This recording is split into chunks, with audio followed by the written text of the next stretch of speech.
मेघमाଳରେ शीघ्र आसुथिबा आम्भमानक प्रभु जीशु ख्रीष्टंकर अति पवित्र और बहुमूल्य नाम आपण मानकु आउ गोटिए नूतन प्रसंग रे समस्त को पुनर्बार मो स्वागत करुछि। ख्रीष्ट रे प्रियर भाई और भणी माने आज मध्य परमेश्वर वाक्य ठारू आउ गोटिए नुआ प्रसंग रे अल्प समय धरी आमे कथावार्ता हेबा। आमे समस्ते जानू जे आसंता दिन मानकरे आमे एक स्वाधीनता दिवस मध्य पदार्पण करने जाऊछु एवं स्वाधीनतार सही स्वाद को आमे समस्ते स्मरण करने जाऊछु। सेथिपाई आज मु आपण मानक निकट में स्वाधीनता दिवस संबंधी भारतीय जातीय पताका संपर्कित किछि वाक्य आपण मानक निकट में मु रखिबा पई चाहे। ख्रीष्ट रे प्रिय भाई भणी माने वास्तव रे आमे एक सौभाग्यशाली लोक माने अटू जे भारत परी एक देश रे आमे बसवास करुछु। आउ एही स्वाधीन देशर आमे माने नागरिक अटू। एही भारत को स्वाधीन आनिबा पाई आज को अनेक वर्ष तले एही भारत माटीर अनेक स्वाधीन संग्रामी माने आम ओडिशा माटीर स्वाधीन संग्रामी माने निज जीवन को सेमाने कोन करिथिले समर्पण करिथिले। निज जीवन को सेमाने बलि देइथिले। निज शरीरर रक्त को सेमाने झरैथिले। आउ एही स्वाधीन देश से आमान को देइथिले। ख्रीष्ट रे प्रिय भाई भणी माने सेमाने मध्य स्वप्न देखिथिले जे आमे मध्य से स्वाधीन देश रे आमे वास करिबा। किंतु सेमाने भारत को स्वाधीनता देले सत कथा किंतु सेमाने स्वाधीनतार से स्वाद को सेमाने चाखी पारिले नाही। सेमानकर मृत्युर फल स्वरूप सेमानक समर्पणर फल स्वरूप आमे माने एही भारत देश को पाइछु। आमे एही स्वाधीन देश को आमे पाइछु। प्रिय भाई भणी माने आमर एही स्वाधीन संग्रामी मानक निमंते जे माने देश निमंते निज जीवन को देले सेमानक निमंते आउ एही स्वाधीन देश निमंते आमे जे प्रभु को केते धन्यवाद देवार आवश्यक रहिछि। प्रभु को आमे केते कृतज्ञ हृदय सहित आमे तांकर गौरव करबा आवश्यक रहिछि। एहा आमे ख्रीष्ट विश्वासी माने निहाती भावे जानिबा उचित रहिछि।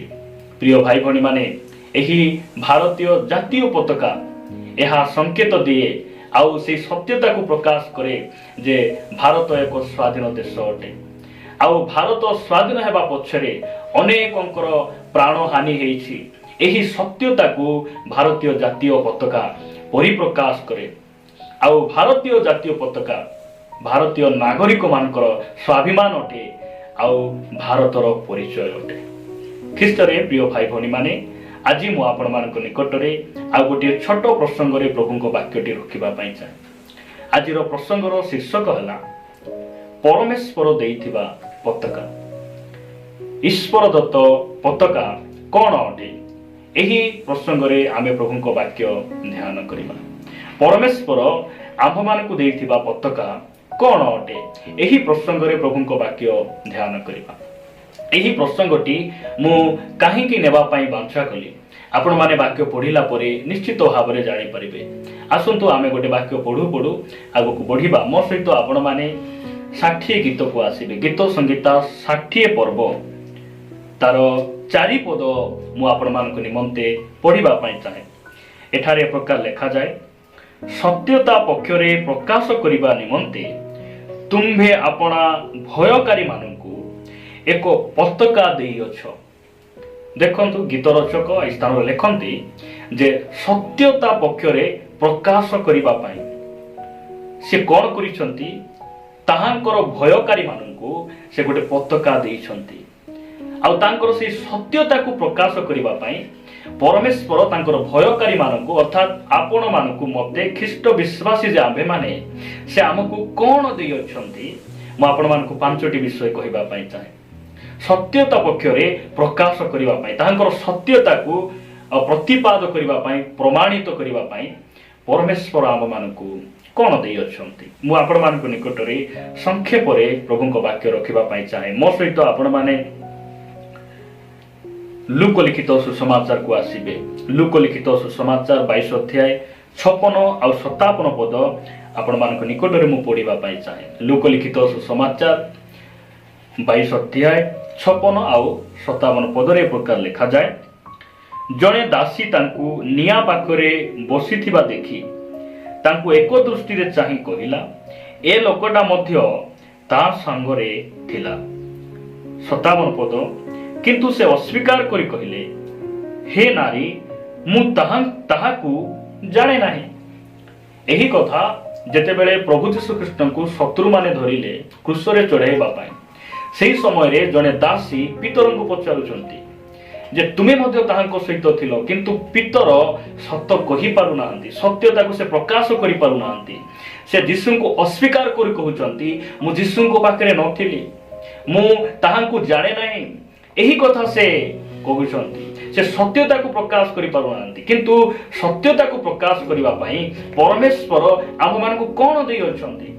ସେହି ପିତରଙ୍କୁ ଯଦି ଆପଣମାନେ ଦେଖିବେ, ପେଣ୍ଟିକଷ୍ଟ ଦିବସରେ ଯେତେବେଳେ ପବିତ୍ର ଆତ୍ମା ଅବତୀର୍ଣ୍ଣ ହେଲା ପରେ ସେ ଯେତେବେଳେ ଶକ୍ତି ପ୍ରାପ୍ତ ହେଲେ, ସେହି ସମୟରେ ପିତର କ'ଣ କହୁଅଛନ୍ତି?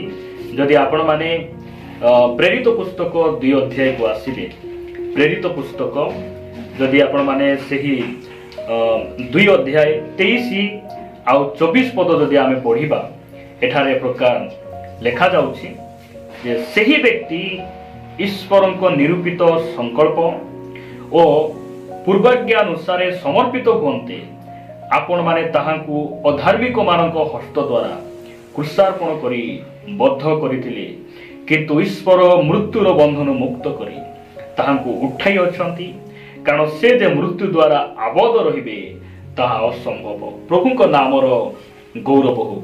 ଖ୍ରୀଷ୍ଟରେ ପ୍ରିୟ ଭାଇ ଭଉଣୀମାନେ, ଆମେ ପିତରଙ୍କୁ ଦେଖୁଛୁ ଯେ ଗୋଟେ ସ୍ଥାନରେ ସେ ସତ୍ୟତାକୁ ପ୍ରକାଶ କରିପାରୁନାହାନ୍ତି।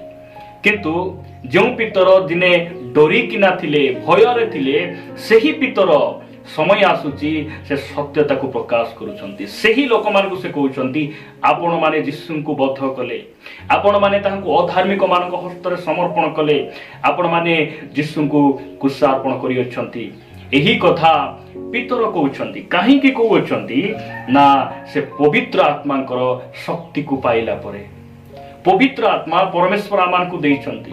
ଏଥିପାଇଁ ଆମ୍ଭେମାନେ ଯେପରି ତାହାଙ୍କର ସତ୍ୟତାକୁ ପ୍ରକାଶ କରିବା, ଆମ୍ଭେମାନେ ତାହାଙ୍କର ସାକ୍ଷୀ ହେବା, ସେଥିପାଇଁ ପରମେଶ୍ୱର ଆମମାନଙ୍କୁ ପବିତ୍ର ଆତ୍ମା ଦେଇଛନ୍ତି। ଯଦି ଆପଣମାନେ ସେହି ପ୍ରେରିତ ପୁସ୍ତକ 1 ଅଧ୍ୟାୟ 8 ପଦରେ ଦେଖିବେ ଯେ ପ୍ରଭୁ ଯୀଶୁଖ୍ରୀଷ୍ଟ ପୁନରୁତ୍ଥାନ ପରେ ଆପଣା ଶିଷ୍ୟମାନଙ୍କୁ ସେ ଏହି ପରାମର୍ଶ ଦେଲେ, ଏହି ଆଜ୍ଞା ଦେଲେ ଆଉ କହିଲେ, କିନ୍ତୁ ପବିତ୍ର ଆତ୍ମା ତୁମମାନଙ୍କ ଉପରେ ଅବତୀର୍ଣ୍ଣ ହୁଅନ୍ତେ ତୁମ୍ଭେମାନେ ଶକ୍ତି ପ୍ରାପ୍ତ ହେବ, ଆଉ ଜେରୁସାଲାମ, ସମସ୍ତ ଜିହୁଦା ପ୍ରଦେଶ ଓ ସମୀରଣ, ପୁଣି ପୃଥିବୀର ପ୍ରାନ୍ତ ପର୍ଯ୍ୟନ୍ତ ସୁଦ୍ଧା ମୋହର ସାକ୍ଷୀ ହେବ।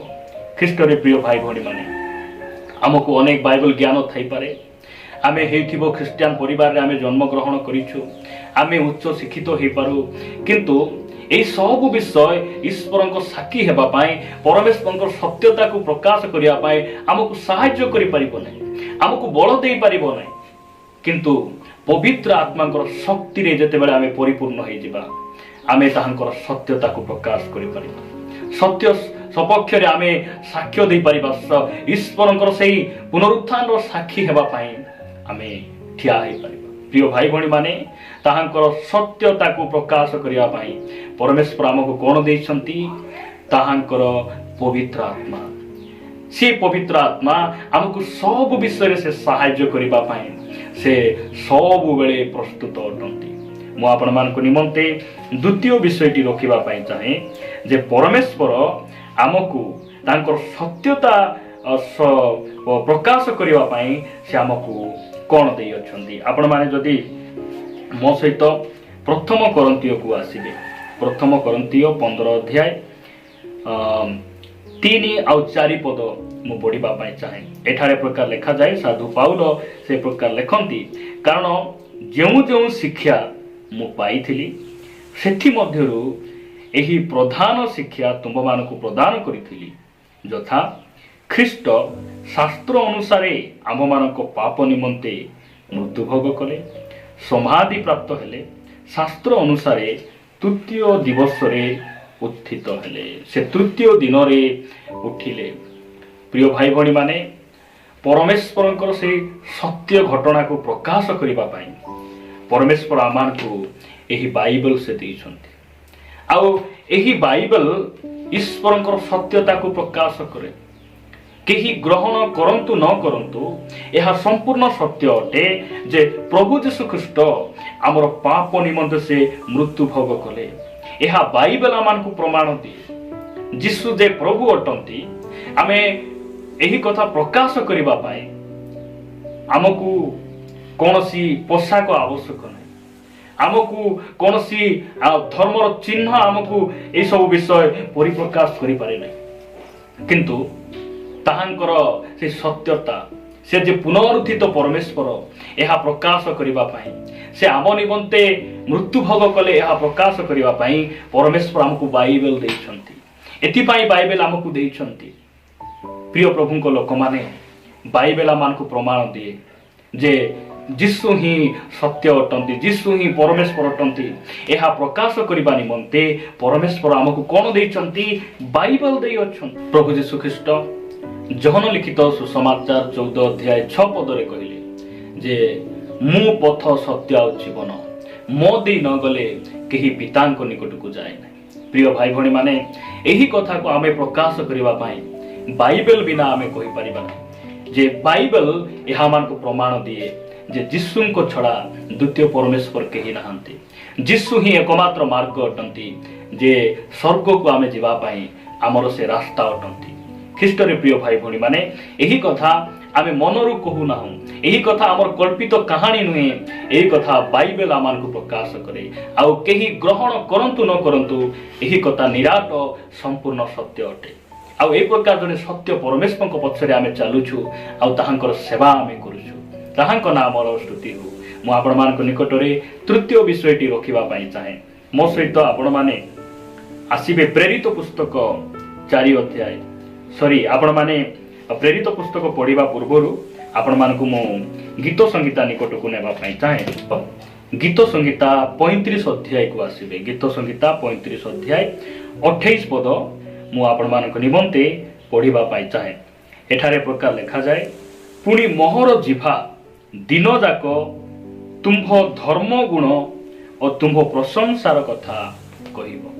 ख्रीष्ट रे प्रिय भाई भणी माने सत्यता को प्रकाश करिबा पई परमेश्वर आमको कोन देई अछंती जिभा को देई अछंती। एही जिभा वाक्य कहे आमर मरण आउ जीवन जिभार अधीन अटे आउ सत्यता को प्रकाश करिबा पई परमेश्वर आमको जिभा देइछंती।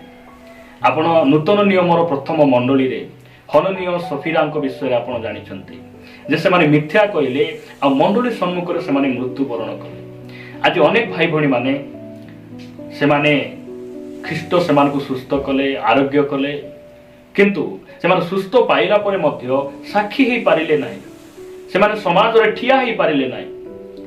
किंतु आम्भे माने आमर जिभा परमेश्वर एथि पाई देले, पवित्र आत्मा आमको एथि पाई से देइछंती आम्भे माने जेपरि ताहांकर गुण को कीर्तन करिबा आ से जे गौरव प्रशंसा पाइबा पाई योग्य अटंती एहा जे प्रकार प्रकाश करिबा एथि पाई परमेश्वर आमको जिभा देइ अछंती। जिभा मिछ कहिबा पाई नाही, जिभा काकू गाली करिबा पाई नाही, काकू धमक देबा पाई नाही। जिभा परमेश्वर एथि पाई आमको देले आमे जे परि ताहांकर धर्म गुण को गान करिबा ताहांकर प्रशंसार कथा कहिबा एथि पाई परमेश्वर आमको जिभा देइ अछंती। जदि आपण माने प्रेरित पुस्तक को आसीबे प्रेरित पुस्तक 4 अध्याय 19 आउ 20 पदरे प्रकार लिखा जाए किंतु पीतर और जहन सेमानकु उत्तर देले ईश्वरंक कथा सुनिबा अपेक्षा आपण मानक कथा सुनिबा ईश्वरंक दृष्टि रे यथार्थ किना ताहा आपण माने विचार करंतु। 20 पदरे लिखा जाए कारण आम्भे माने जहा जहा देखि अछु और सुनि अछु सेही सब न कही रही न पारू प्रभु को नाम गौरव हो। प्रिय भाई भणी माने गोटे सभारे एही प्रभुंकर शिष्य मान को डका जाउछि, से मान को करड़ा प्रहार करा जाउछि, तथापि सत्यर कथा को से माने कोन करूछंती परिप्रकाश करूछंती जे यीशु वास्तव रे सत्य अटंती। से आम सहित थिले, से पुनरुत्थित हेले, आम सहित बसिले उठिले, एही कथा न कही आमे रही पारिबु नै। एही कथा से माने निज मुख द्वारा से माने प्रकाश करूछंती। प्रिय भाई भणी माने जिभा आमको काहेकि प्रभु देइछंती आमे जेपरि ताहांकर गुण कीर्तन करिबा। যদি ଆପଣ ମାନେ ଯୋହନ ଲିଖିତ ସୁସମାଚାର 9 ଅଧ୍ୟାୟ ପଢିବେ, ସେହି ସ୍ଥାନରେ ଗୋଟେ ଜନ୍ମର ଅନ୍ଧ ବିଷୟରେ ଲେଖାଯାଏ। ତାଙ୍କ ପରିବାର ଭୟଭୀତ ହେଲେ। ଯୀଶୁ ଯେ ସେହି ଜନ୍ମର ଅନ୍ଧକୁ ଆଖି ଫିଟେଇଛନ୍ତି ଏହା ପରିବାର ଜାଣିଥିଲେ, ମାତ୍ର ସେମାନେ ଯିହୁଦୀ ମାନଙ୍କର ଭୟ ସକାଶୁ କହିଲେ ନାହିଁ। କିନ୍ତୁ ମୁଁ ପ୍ରଭୁଙ୍କୁ ଧନ୍ୟବାଦ ଦିଏ, ସେ ଯୋଉ ଆଖି ଫିଟିଥିବା ବ୍ୟକ୍ତି ସେ କହୁଛି ଯୀଶୁ ପାପୀ କି ସେ କେମିତିକା ଲୋକ ମୁଁ ଜାଣେ ନାହିଁ, ମାତ୍ର ଗୋଟେ ବିଷୟ ମୁଁ ଜାଣେ, ଯୀଶୁ ମୋର ଆଖିକୁ ଫିଟେଇ ଅଛନ୍ତି। ପ୍ରିୟ ଭାଇ ଭଉଣୀ ମାନେ, ଆପଣାର ଜିଭା ପ୍ରଭୁଙ୍କର ଗୌରବ ତାହାଙ୍କର ପ୍ରଶଂସାର କଥା କହିବା ପାଇଁ ଆମେ ବ୍ୟବହାର କରିବା। ଏଥିପାଇଁ ପରମେଶ୍ୱର ଜିଭା ଆମକୁ ଦେଇଛନ୍ତି। ମୁଁ ଆପଣମାନଙ୍କ ନିକଟରେ ଚତୁର୍ଥ ବିଷୟ ରଖିବା ପାଇଁ ଚାହେଁ। ଚତୁର୍ଥ ବିଷୟ ଆପଣମାନେ ମୋ ସହିତ ଆସିବେ ମାର୍କ ଲିଖିତ ସୁସମାଚାର, ଆପଣମାନେ 7 ଅଧ୍ୟାୟକୁ ଆସନ୍ତୁ। ମାର୍କ ଲିଖିତ ସୁସମାଚାର 7 ଅଧ୍ୟାୟ 37 ପଦ ମୁଁ ପଢିବା ପାଇଁ ଚାହେଁ। ଏଠାରେ ପ୍ରକାର ଲେଖାଯାଏ, ଆଉ ଲୋକମାନେ ଅତ୍ୟନ୍ତ ଆଶ୍ଚର୍ଯ୍ୟାନ୍ୱିତ ହେଲେ, କହିଲେ ସେ ସମସ୍ତ କର୍ମ ଉତ୍ତମ ରୂପେ କରିଅଛନ୍ତି। ସେ ବଧିର ମାନଙ୍କୁ ଶୁଣିବା ଶକ୍ତି ଓ ସାଧୁ ମୂକମାନଙ୍କୁ କହିବା ଶକ୍ତି ସୁଦ୍ଧା ସେ ପ୍ରଦାନ କରିଅଛନ୍ତି। ପ୍ରଭୁଙ୍କ ନାମର ଗୌରବ ହଉ। ପ୍ରିୟ ଭାଇ ଭଉଣୀ ମାନେ, ଲୋକମାନେ ଆଶ୍ଚର୍ଯ୍ୟାନ୍ୱିତ ହେଉଛନ୍ତି ଯୀଶୁଙ୍କର କାର୍ଯ୍ୟକୁ ଦେଖି।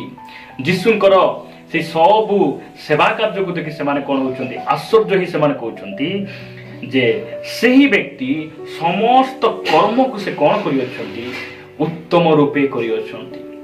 ତାହାଙ୍କର କାମ ସେ ସୁସମାଚାର ପ୍ରଚାର କରିବା, ରୋଗୀମାନଙ୍କୁ ସୁସ୍ଥ କରିବା, ଆଉ ଅନାଥ ବିଧବା ମାନଙ୍କୁ ସମ୍ଭାଳିବା, ଏସବୁ ସେବା କାର୍ଯ୍ୟ ଭିତରେ ତାଙ୍କର ଗୋଟେ କାମ ଥିଲା।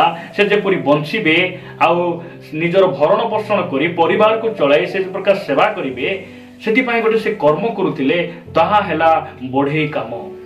ସେ ବଢ଼େଇ କାମ ଉତ୍ତମ ରୂପେ ସେ କରିଥିଲେ। ପ୍ରିୟ ଭାଇ ଭଉଣୀ ମାନେ, ଚତୁର୍ଥ ବିଷୟ ପରମେଶ୍ୱରଙ୍କର ସତ୍ୟତାକୁ ପ୍ରକାଶ କରିବା ପାଇଁ ସେ ଆମମାନଙ୍କୁ କ'ଣ ଦେଇଛନ୍ତି? କର୍ମ ଦେଇଛନ୍ତି, ଚାକିରି ଦେଇଛନ୍ତି, ସେ ଆମକୁ ନିଯୁକ୍ତି ଦେଇଛନ୍ତି। ଯଦି ଆପଣ ଡେଲି ଲେବର ହେଇଥାଇ ପାରନ୍ତି, କିନ୍ତୁ ଅନ୍ୟ ଲେବର ମାନେ ସେମାନେ ସମୟକୁ ଅତିକ୍ରମ କରି କଣ୍ଟ୍ରାକ୍ଟରକୁ ସେମାନେ ଠକି ପାରନ୍ତି, କିନ୍ତୁ ଆପଣ ଯଦି ଜଣେ ଖ୍ରୀଷ୍ଟିଆନ ବିଶ୍ୱାସୀ ଲେବର ଅଟନ୍ତି, ଯଦି 10ଟାରେ କାମ ଜଏନ୍ ହେବାର ଅଛି, ଆମକୁ 10ଟା ସୁଦ୍ଧା ହିଁ ଆମକୁ ସେ ସ୍ଥାନରେ ପହଞ୍ଚିବାର ଆବଶ୍ୟକ ରହିଛି। ଅନ୍ୟମାନେ 10ଟା ଅଧେ 11ଟାରେ ଆସିପାରନ୍ତି, କିନ୍ତୁ ଆପଣ ଜଣେ ଖ୍ରୀଷ୍ଟ ବିଶ୍ୱାସୀ, ଏଥିପାଇଁ ପରମେଶ୍ୱର ସେ କାମ ଦେଇଛନ୍ତି ଯେ ଆମେ ଯେପରି ପରମେଶ୍ୱରଙ୍କର ଗୁଣକୁ ଆମେ ପରିପ୍ରକାଶ କରିବା, ତାହାଙ୍କର ସ୍ୱଭାବକୁ ଆମେ ଅନ୍ୟମାନଙ୍କ ନିକଟରେ ପ୍ରକାଶ କରିବା। ଆପଣ ହେଇପାରେ ଜଣେ ଖ୍ରୀଷ୍ଟିଆନ ପୋଲିସ କର୍ମଚାରୀ ଅଟନ୍ତି, ଆପଣ ପୋଲିସ ଅଫିସର ଅଟନ୍ତି। ଆପଣଙ୍କୁ ପ୍ରଭୁ ଏଥିପାଇଁ ସେ କାମ ଦେଇନାହାନ୍ତି ଯେ ଆପଣ ଅନ୍ୟର ଲାଞ୍ଚ ନେଇ ଚୋରକୁ ଛାଡ଼ିଦେବେ, ଅନ୍ୟର ଲାଞ୍ଚ ନେଇ ସେହି ସତକୁ ମିଛ କରିଦେବେ। ଏଥିପାଇଁ ପ୍ରଭୁ ଆପଣଙ୍କୁ ସେ ଚାକିରି ଦେଇନାହାନ୍ତି। ଆପଣ ଯେପରି ଉଚିତ ନ୍ୟାୟ କରିବେ, ଉଚିତ ଭାବରେ ସେହି ସମସ୍ୟାକୁ ଆପଣ କ'ଣ କରିବେ? ସମାଧାନ କରିବେ। ଏଥିପାଇଁ ପରମେଶ୍ୱର ସେହି ଜବ୍ ବା ସେହି ନିଯୁକ୍ତି ଆପଣଙ୍କୁ ଦେଇଛନ୍ତି। ଆପଣ ଜଣେ ଖ୍ରୀଷ୍ଟିଆନ ଡକ୍ଟର ଅଟନ୍ତି, ନର୍ସ ଅଟନ୍ତି, ସରକାରୀ ସପ୍ଲାଏ ମେଡିସିନକୁ ନେଇ କୌଣସି ମେଡିକାଲ ଷ୍ଟୋରରେ ବିକ୍ରି କରି ଟଙ୍କା ଆଦାୟ କରିବା ପାଇଁ ଆପଣଙ୍କୁ ଚାକିରି ଦେଇନାହାନ୍ତି। ଆପଣଙ୍କୁ ରୋଗୀମାନଙ୍କର ଯତ୍ନ ନେବା ପାଇଁ, ଉତ୍ତମ ଭାବରେ ସେମାନଙ୍କର ଦେଖା ସାକ୍ଷାତ କରିବା ପାଇଁ ପରମେଶ୍ୱର ଆପଣଙ୍କୁ ସେଇ ଚାକିରି ଦେଇଅଛନ୍ତି। ପ୍ରଭୁ ଯୀଶୁ ଖ୍ରୀଷ୍ଟ ସେ ବଢ଼େଇ କାମ କଲାବେଳେ ସେ କୌଣସି ସାଧାରଣ କାଠକୁ ଆଣି ବନେଇ ସେ ଦାମିକିଆ କାଠ ଭାବରେ ସେ ବିକ୍ରି କରିନଥିଲେ, କାହାକୁ ସେ ଠକି ନଥିଲେ। ଲେଖାଯାଏ ସମସ୍ତ କର୍ମ ସେ ଉତ୍ତମ ରୂପେ କରିଥିଲେ। ପ୍ରିୟ ଭାଇ ଭଉଣୀ ମାନେ, ଆମେ ଯେଉଁ କାମ କରୁଛୁ ସେ କାର୍ଯ୍ୟରେ ଆମେ ବିଶ୍ୱସ୍ତ ହେବା। ଆଉ ଈଶ୍ୱରଙ୍କ ଲୋକମାନେ ଯେ ପ୍ରକାର ଲୋକ, ଆମେ ଯଦି ବିଶ୍ୱସ୍ତ ହେବା, ଆମର କର୍ମରେ ଆମେ ଯଦି କ'ଣ ହେବା, ଆମେ ଯଦି ସତର୍କ ହେବା ଆଉ ପ୍ରଭୁଙ୍କର ବାକ୍ୟ ଆଧାରିତ ଜୀବନ ବିତାଇବା, ତାହେଲେ ଆମେ ପରମେଶ୍ୱରଙ୍କର ସେହି ସତ୍ୟତାକୁ ଆମେ କ'ଣ କରିବା? ପ୍ରକାଶ କରିପାରିବା। ପ୍ରଭୁଙ୍କ ନାମର ଗୌରବ ହଉ। ମୁଁ ଆପଣମାନଙ୍କୁ ପଞ୍ଚମ ବିଷୟ ଆଉ ଶେଷ ବିଷୟଟି ରଖିବା ପାଇଁ ଚାହେଁ। ମୋ ସହିତ ଆପଣମାନେ ଗାଲାତୀୟ ପୁସ୍ତକକୁ ଆସିବେ। ଗାଲାତୀୟ ପୁସ୍ତକ 3 ଅଧ୍ୟାୟ 14 ପଦରେ ଏହି ପ୍ରକାର ଲେଖାଯାଏ, ଏଥିପାଇଁ ଖ୍ରୀଷ୍ଟ ଆମ୍ଭମାନଙ୍କ ନିମନ୍ତେ ଅଭିଶପ୍ତ ହୋଇ ବ୍ୟବସ୍ଥାର ଅଭିଶାପରୁ ଆମ୍ଭମାନଙ୍କୁ ମୂଲ୍ୟ ଦେଇ ମୁକ୍ତ କଲେ। କାରଣ ଲେଖା ଅଛି, ଯେ କେହି ଖୁଣ୍ଟରେ ଟଙ୍ଗାଯାଏ ସେ ଅଭିଶପ୍ତ। ପ୍ରଭୁଙ୍କ ନାମର ପ୍ରଶଂସା। प्रिय भाई भणी माने आमे जे अभिशाप रे मुक्त होइछु यह संपूर्ण सत्य बोली प्रकाश करिया पाई परमेश्वर आमानकु क्रूसर चिन्ह देइचंती। से क्रूस आज को अनेक वर्ष तले रोमियो लोक माने क्रूस को देखिले क्रूसर शब्द शुणिले से माने भयभीत होउतिले मात्र से क्रूस आज समग्र मानव जातिर परित्राणर एक चिन्ह पालटि जाइछि उद्धारर एक चिन्ह पालटि जाइछि। आमको से क्रूसर चिन्ह एथिपाई देले आमे कहि परिबा जे खुंटरे जने व्यक्ति टंगा गले आ से खुंट जे क्रूस आ सेहिति से टंगा जीवा द्वारा से अभिशप्त हेबा द्वारा आमर पीढ़ी पीढ़ी जो अभिशाप थिला सेथिरु से आमन को मुक्त करि अछंती। यह प्रकाश करिबा पई परमेश्वर पंचम विषय से आमको से क्रूसर चिन्ह देले आ क्रूसर से टंगा ही आमको तांकर बहुमूल्य रक्त को झराई आमको से अभिशाप रु मुक्त कले। प्रिय भाई भणी माने सेति पई परमेश्वर आम मानकु एक आमर सत्यता को प्रकाश करिवार एक चिन्ह स्वरूप यही पांचटी विषय से आमको दे अछंती। सेति पई ताहांक नामर गौरव हो जे प्रकार भारतीय जातीय पताका भारतर परिचय को परिप्रकाश करे भारतीय लोकमानकर स्वाभिमान को दर्शाए ठीक सही परी आम ख्रिस्टियान भाई भणी मानकु परमेश्वर यही पांचटी विषय देइछंती। यही पांचटी विषय द्वारा जेपरि आमे ताहांकर सत्यता को प्रकाश करिबा। प्रभु ए वाक्य दे आम प्रत्येकंकु प्रचुर भाव आशीर्वाद